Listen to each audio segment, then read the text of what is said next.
Assalamualaikum warahmatullahi wabarakatuh. Waalaikumsalam warahmatullahi wabarakatuh. Apakah jika ibadah selesai Ramadan jadi turun menandakan Ramadannya tidak berhasil atau tidak diterima? Bagaimana cara menjaga semangat istiqomah di luar Ramadan? Situasinya jadi lebih sulit. Jazakumullahu khairan katsiran.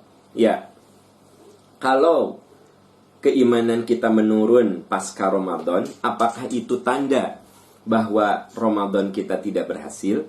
Ya, itu pertanyaannya. Begini, teman-teman sekalian, prinsipnya yang namanya iman itu nggak ada yang naik terus, itu nggak ada. Prinsipnya itu fluktuatif. Al-imanu yazidu wa yanqus. Iman itu kadang naik, kadang turun. Itu sudah law of nature-nya. Itu sudah hukum alamnya. Itu sudah tabiatnya. Naik, turun. Ya. Ketika Ramadan naik, ya boleh jadi banyak pengkondisian. Sekarang menurun, nah mungkin pengkondisiannya nggak sedahsyat Ramadan. Yang penting, turunnya dibarengi dengan naik.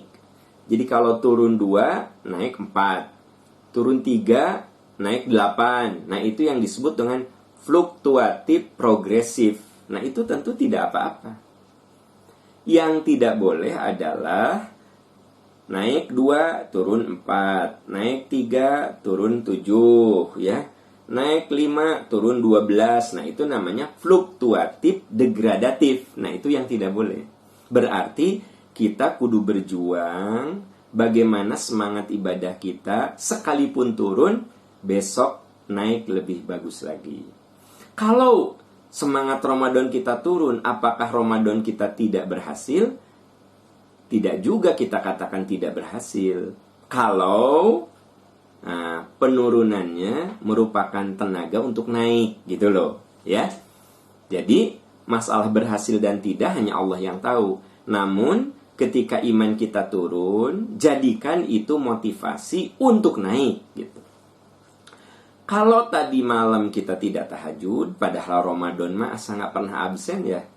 Sholat tarawih itu asa nggak absen. Kenapa sekarang tahajud absen ya? Biasanya mah waktu Ramadan paling lambat bangun 3:30. Sekarang kok balik lagi ke awal ya, pas adzan subuh. Nah, yuk berjuang lagi. Jadi suatu yang sudah dibiasakan baik di bulan Ramadan itu jangan ditinggalkan. Kan di bulan Ramadan ada kebiasaan baik. Bangun jam 3 atau 3:30. Lambat-lambatnya jam 4. Ya. Rata-rata itu orang jam 3 udah bangun. Tapi pas sekarang balik lagi ke 4:30 ya. Nah ini sayang. 1 bulan tubuh kita sudah dibiasakan dengan bangun jam 3. Dengan bangun jam 3:30. Kenapa kita harus rusak lagi?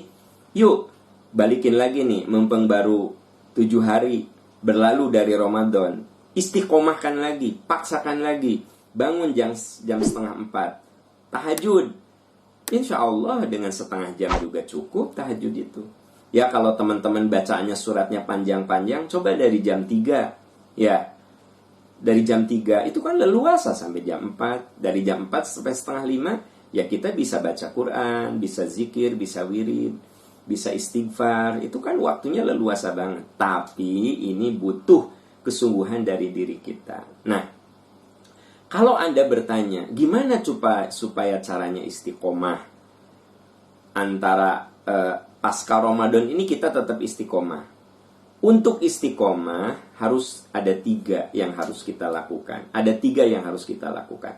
1, siram iman kita. 2, beri pupuk. 3, kendalikan hamanya. Itu mirip tanaman. Karena yang namanya semangat ibadah itu, kalau teman-teman lihat, sahabat-sahabat tercinta lihat di surat Ibrahim ayat 24, kan diumpamakan tanaman. Diumpamakan pohon. Alam taro kaifa doroballahu mathalan kalimatan thayyibatan. Tidakkah kau perhatikan Allah membuat perumpamaan. Nah, di situ menggunakan apa? Allah membuat perumpamaan. Iman itu kasyajaratin thayyibatin. Seperti pohon yang bagus.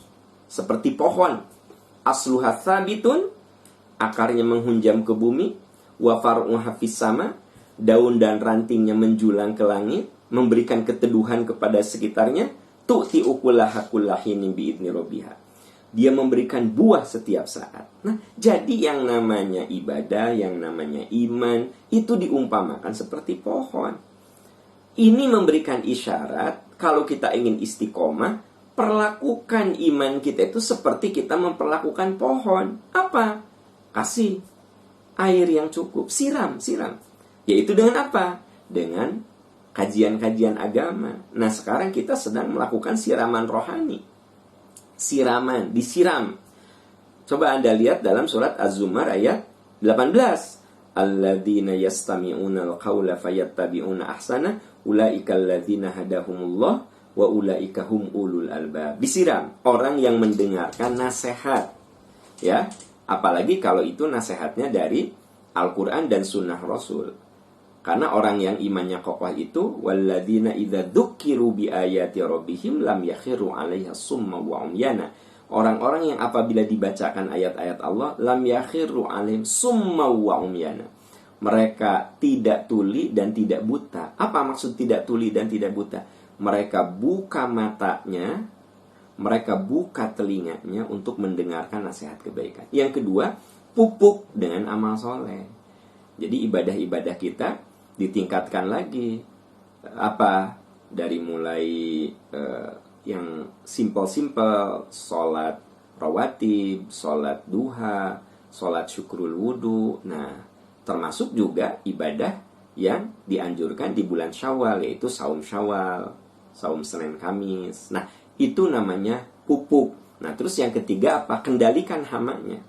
Apa hamanya itu? Perbuatan maksiat. Coba Anda lihat di surat An-Nisa ayat 31. In tajtanibu kabairomatun hauna anhu nukafir anhum sayyiatihim wa nudkhilkum mudkhalan karima. Jika kamu menjauhi dosa-dosa besar dan dosa-dosa yang aku larang, aku akan ampuni kesalahanmu dan aku akan masukkan kamu ke dalam surga. Berarti apa? Kendalikan hama. Yaitu apa? Jauhi, hindari, tinggalkan dosa-dosa maksiat yang membuat Allah murka sama kita. Nah, itu cara istiqomah. Simple sekali. Kalau diomongin, apa? Satu, pupuk dengan nasihat. Siram dengan nasihat. Pupuk dengan amal soleh. Kendalikan hamanya. Kendalikan agar kita menjauhi perbuatan dosa. Percaya ke saya, kita akan istiqomah. Ya, itu yang bisa kita lakukan. Wallahu a'lam bishawab.